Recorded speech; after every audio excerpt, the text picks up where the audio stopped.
Salut, chers internautes, chers patriotes, je suis Hervé Didier. Alors, je fais cette petite vidéo enregistrée pour interviewer très rapidement une personnalité du nom de Maître Setzé, avocat au barreau de Paris, docteur en droit. Donc, on va lui poser une seule question.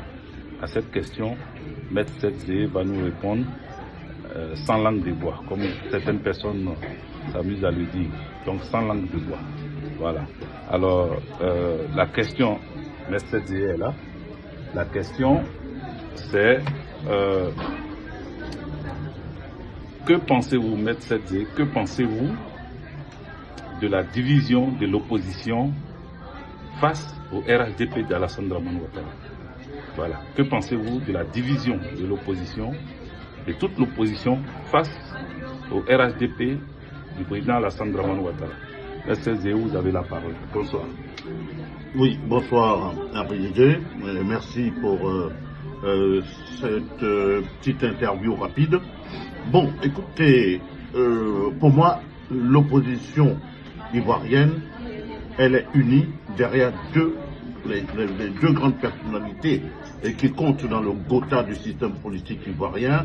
C'est le président Henri Konan Bédié, successeur de Houphouët-Boigny, et puis le président Laurent Gbagbo, anciennement opposant au système houphouëtiste. Voilà les vrais dinosaures, les deux que nous avons dans notre pays.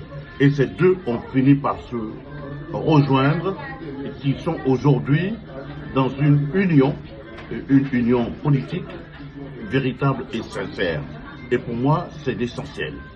Maintenant, effectivement, au sein de la gauche ivoirienne, il y a une division de façade, une division, comme vous le soulignez, mais c'est une division voulue par le système. C'est-à-dire le système impérialiste a toujours surfé, a toujours régné sur le divisé pour mieux régner.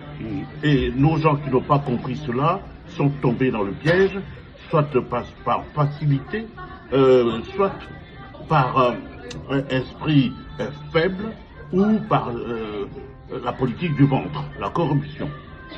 Sinon, comment expliquer que le président Laurent Gbagbo, qui a été injustement humilié, à Korogo, enfermé pendant 8 mois, déporté à la haie, qui a fait la prison pendant 7 ans avant d'être finalement acquitté, à côté de son ministre, Blé Goudé, sur lequel la jeunesse comptait. Aujourd'hui, il rentre, voilà, désastre.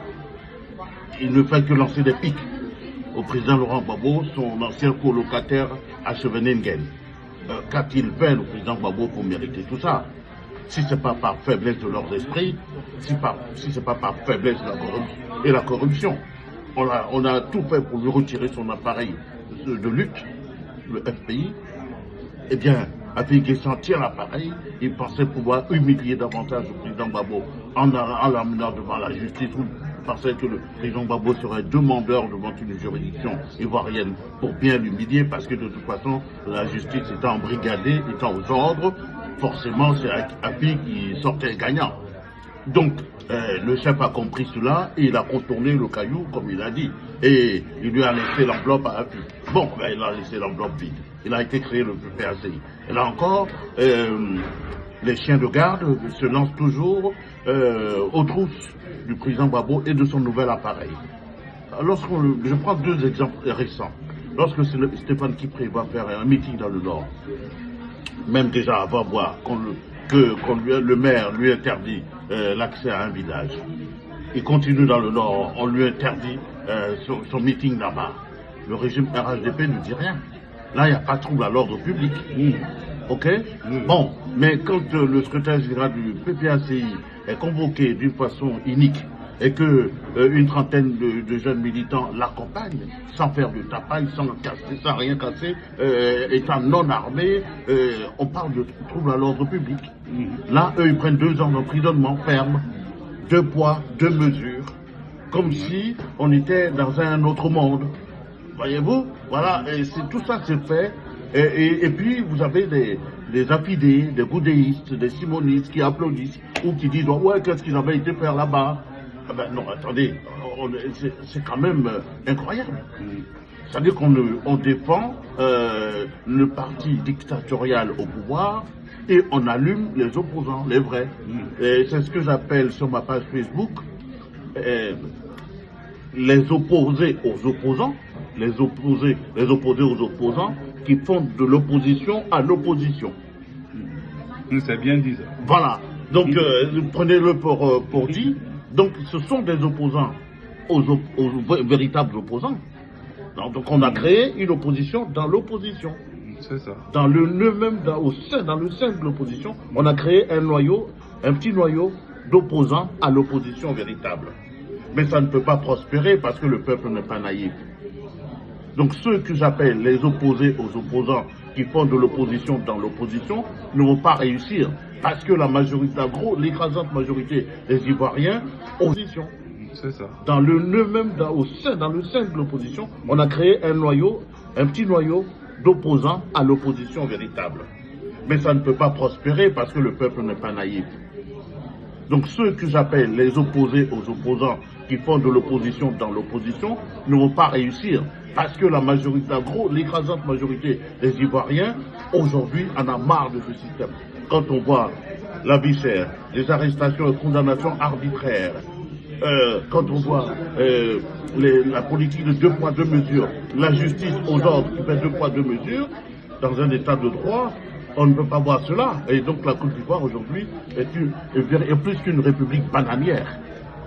C'est un état que j'appelle un état dozotique. Et je pèse mes mots. Donc voilà, et c'est une fausse division qu'on a créée au sein de l'opposition, n'est-ce pas, pour permettre au régime illégal, anticonstitutionnel, de pouvoir aller jusqu'à terme de son faux mandat. Et on encourage ce système à se préparer pour un 4e faux mandat. Donc si nous, militants véritables, on ne réagit pas, donc c'est-à-dire que s'ils interpellent abusivement, et que les militants véritables restent les bras croisés ou gardent encore la peur au ventre, ce système va faire peut-être 5 mandats. Ouais. Voilà, donc c'est ce que voudraient les faux opposants, disons les opposants à l'opposition, ils voudraient que ce système prospère. Or pour moi, il n'y a pas de division. Il n'y a pas de division véritable. Parce que les Ivoiriens savent, même ceux qui sont aujourd'hui, partis au restaurant, eh bien, ils sont conscients que ça ne va pas durer. 2025 va sonner leur glas. Ce sera le glas du système ouattariste, ce sera le glas du système dozotique, parce que trop c'est trop, le peuple ne se laissera pas faire. La peur a changé de camp, c'est pour cela qu'il procède à des arrestations à tout va, des condamnations arbitraires, et nous ne devons pas laisser passer tout cela. Donc moi je demande simplement aux jeunes, disons aux militants de tous âges, de rester sereins et de toujours se mobiliser sans violence.